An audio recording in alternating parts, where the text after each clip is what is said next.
ಈಗಾಗಲೇ ರಾಜ್ಯಾಧ್ಯಕ್ಷ ಸ್ಥಾನದ ಆಯ್ಕೆ ವಿಚಾರಕ್ಕೆ ಸಂಬಂಧಪಟ್ಟಂತೆ ಜೆಡಿಎಸ್ ನಾಯಕರು ನಿಖಿಲ್ ಕುಮಾರಸ್ವಾಮಿ ಜಿಟಿ ದೇವೇಗೌಡರ ಹೆಸರನ್ನ ಫೈನಲ್ ಮಾಡಿದ್ದಾರೆ. ಪುತ್ರನಿಗೆ ಜೆಡಿಎಸ್ ಸಾರಥಿ ಪಟ್ಟ ಕಟ್ಟೋದಕ್ಕೆ ಎಚ್.ಡಿ. ಕುಮಾರಸ್ವಾಮಿ ಅವರು ಚಿಂತನೆಯನ್ನ ನಡೆಸಿರುವಂತದ್ದು. ನಿಖಿಲ್ ಕುಮಾರಸ್ವಾಮಿಗೆ ಜೆಡಿಎಸ್ ರಾಜ್ಯಾಧ್ಯಕ್ಷ ಸ್ಥಾನವನ್ನ ನೀಡಲಾಗುತ್ತಾ ಆಗಿದ್ರೆ ರಾಜ್ಯಾಧ್ಯಕ್ಷ ಸ್ಥಾನಕ್ಕೆ ನಿಖಿಲ್ ಕುಮಾರಸ್ವಾಮಿಯನ್ನ ಆಯ್ಕೆ ಮಾಡೋದಕ್ಕೆ ದಳಪತಿಗಳ ಒಪ್ಪಿಗೆ ಬೇಕಾಗಿದೆ ಈಗ. ಸೊ ಈ ಹಿನ್ನೆಲೆಯಲ್ಲಿ ಜೆಡಿಎಸ್ ರಾಜ್ಯಾಧ್ಯಕ್ಷ ಸ್ಥಾನಕ್ಕೆ ಯಾರು ಆಯ್ಕೆ ಆಗಬಹುದು? ಪ್ರಮುಖವಾಗಿ ಈಗಾಗಲೇ ಒಂದು ಕಡೆ ಲೋಕಸಭಾ ಚುನಾವಣೆ ಮುಗಿತು. ಅದಾದ ನಂತರವಾಗಿ ಜೆಡಿಎಸ್ ರಾಜ್ಯಾಧ್ಯಕ್ಷರ ಸ್ಥಾನ ಆಯ್ಕೆ ಮಾಡಬೇಕಾಗಿದೆ. ಒಂದು ಕಡೆ ಸಂಸದರಾಗಿ ರಾಜ್ಯದಿಂದ ಆಯ್ಕೆ ಆಗಿರುವಂತಹ ಕುಮಾರಸ್ವಾಮಿ ಅವರು ದೆಹಲಿಯಲ್ಲಿ ಆಗಾಗ ಅಲ್ಲೇ ಬಿಡ್ಬಿಡ್ಬೇಕಾಗತ್ತೆ. ಈಗ ಒಂದು ಕಡೆ ರಾಜ್ಯದಲ್ಲಿ ಜೆಡಿಎಸ್ ಪಕ್ಷವನ್ನ ಮುನ್ನಡೆಸಿಕೊಂಡು ಹೋಗುವಂತ ಸಬಲ ಸಮರ್ಥ ನಾಯಕ ಬೇಕಾಗಿದೆ.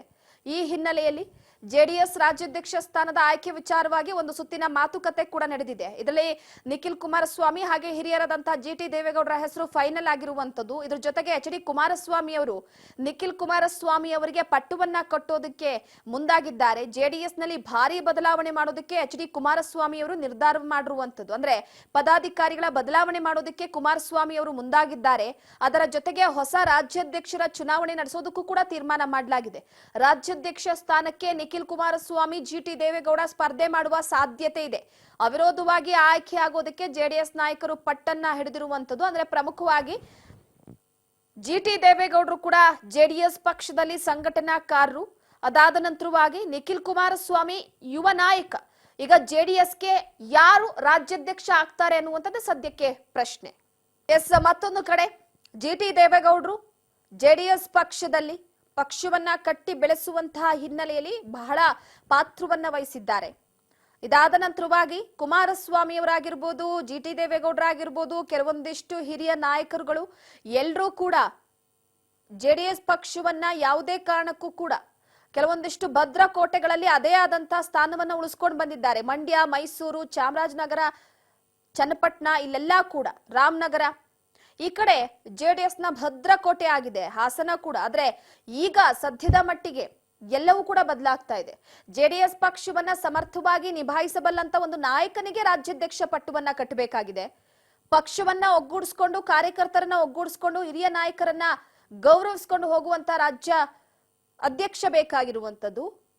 ಇದಕ್ಕೆ ದಳಪತಿಗಳ ಒಪ್ಪಿಗೆ ಬೇಕು. ಅದ್ರ ಜೊತೆಗೆ ಅವಿರೋಧ ಆಯ್ಕೆಗೆ ಜೆಡಿಎಸ್ ನಾಯಕರು ಪಟ್ಟನ್ನ ಹಿಡಿದಿರುವಂತದ್ದು. ಇಲ್ಲಿ ಚುನಾವಣೆ ಬೇಡ, ಯಾರನ್ನ ಆಯ್ಕೆ ಮಾಡಬೇಕು ಅಂತ. ಆದ್ರೆ ಅವಿರೋಧ ಆಯ್ಕೆ ಮಾಡೋದಕ್ಕೆ ಜೆಡಿಎಸ್ ನಾಯಕರು ಇಲ್ಲಿ ಪಟ್ಟನ್ನ ಹಿಡಿದಿದ್ದಾರೆ.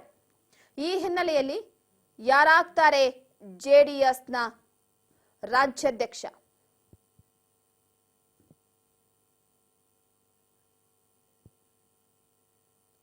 ಈಗಾಗಲೇ ಚನ್ನಪಟ್ಟಣ ಚುನಾವಣೆ ಬಿರುಸಿನಿಂದ ಸಾಗ್ತಾ ಇದೆ. ಒಂದ್ ಕಡೆ ಖಾಲಿ ಚಕ್ರ ಕಟ್ಕೊಂಡ ರೀತಿಯಲ್ಲಿ ಸಭೆಗಳನ್ನ ನಡೆಸೋದು, ಜನರನ್ನ ಸೆಳೆಯುವಂತಹ ಪ್ರಯತ್ನವನ್ನ ಮಾಡೋದು, ಇದೆಲ್ಲವೂ ಕೂಡ ನಡೀತಾ ಇದೆ.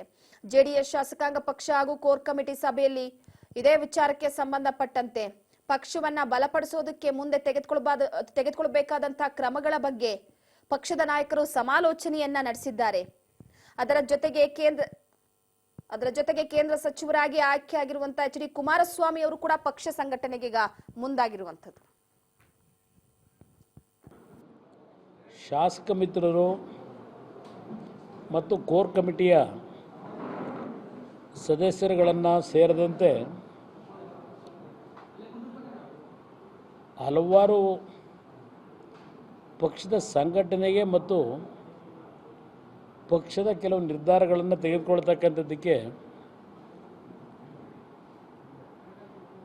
ಶಾಸಕ ಮಿತ್ರರು ಮತ್ತು ಕೋರ್ ಕಮಿಟಿಯ ಸದಸ್ಯರು ಎಲ್ಲರೂ ಸಂಪೂರ್ಣವಾದಂಥ ಜವಾಬ್ದಾರಿಯನ್ನು ನೀಡಿದ್ದಾರೆ. ಪ್ರಥಮವಾಗಿ ಕಳೆದ ಲೋಕಸಭೆ ಚುನಾವಣೆ ನಂತರ ಶಾಸಕಾಂಗ ಪಕ್ಷದ ನಾಯಕತ್ವ ಸ್ಥಾನಕ್ಕೆ ನಾನೇನು ರಾಜೀನಾಮೆ ಕೊಟ್ಟಿದ್ದೇನೆ.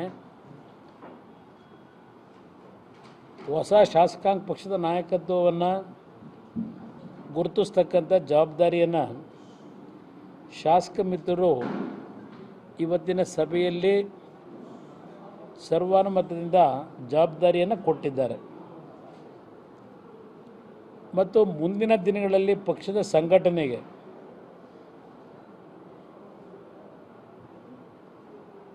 ಏನು ಒಂದು ಪಕ್ಷದ ನೂತನವಾದಂಥ ಪದಾಧಿಕಾರಿಗಳ ಮತ್ತು ಪಕ್ಷದ ಸಾಂಸ್ಥಿಕ ಚುನಾವಣೆ ಮುಖಾಂತರ ಅಧ್ಯಕ್ಷರನ್ನು ಒಳಗೊಂಡಂತೆ ರಾಜ್ಯಾಧ್ಯಕ್ಷರನ್ನು ಒಳಗೊಂಡಂತೆ ಪದಾಧಿಕಾರಿಗಳ ಒಂದು ಚುನಾವಣೆಯ ಮುಖಾಂತರ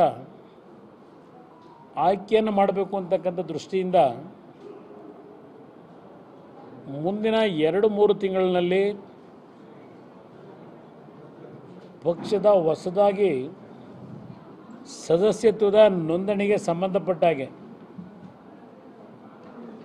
ಇವತ್ತು ಪ್ರಮುಖವಾಗಿ ನಿರ್ಧಾರ ಮಾಡಿದ್ದಾರೆ. ರಾಜ್ಯದ 31 ಜಿಲ್ಲೆಯಲ್ಲಿ ವಿಧಾನ ಪರಿಷತ್ತಿನ ಸದಸ್ಯರುಗಳ ಒಂದು ಉಸ್ತುವಾರಿಯನ್ನು ಕೊಡ್ತಕ್ಕಂಥದ್ದು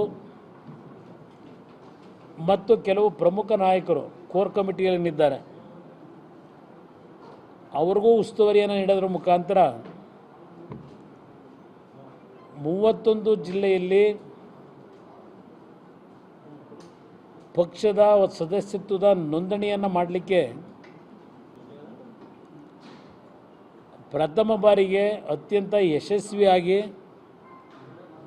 ಪರಿಣಾಮಕಾರಿಯಾದಂಥ ರೀತಿಯಲ್ಲಿ ಕೇಡರ್ ಬೇಸ್ಡ್ ಪಕ್ಷವನ್ನು ಪರಿವರ್ತನೆ ಮಾಡಲಿಕ್ಕೆ ದೊಡ್ಡ ಮಟ್ಟದಲ್ಲಿ ಇವತ್ತು ಸದಸ್ಯತ್ವದ ನೋಂದಣಿಗೆ ಚಾಲನೆಯನ್ನು ಕೊಡಬೇಕು ಅನ್ನೋದು ಪ್ರಮುಖವಾಗಿ ತೆಗೆದುಕೊಂಡಿರ್ತಕ್ಕಂಥ ನಿರ್ಧಾರ.